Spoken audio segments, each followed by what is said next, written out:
ce contrat, il en est question dans l'enregistrement de la conversation entre les deux hommes diffusée par Mediapart la semaine dernière.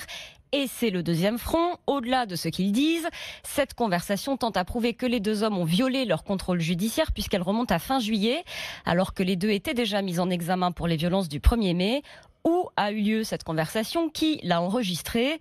Certains ont émis l'hypothèse d'une rencontre chez la chef de la sécurité du Premier ministre, qui a donc démissionné hier, Benoît Ballet. Une décision que Marie-Élodie Poitou, la chef du groupe de sécurité du Premier ministre, explique avoir prise pour écarter toute polémique et ne pas exposer Édouard Philippe. Une démission mais pas un aveu. La commissaire nie être liée à une conversation controversée entre Alexandre Benalla et Vincent Crase, révélée par Mediapart le 31 janvier. Elle affirme même n'avoir jamais rencontré Vincent Crase.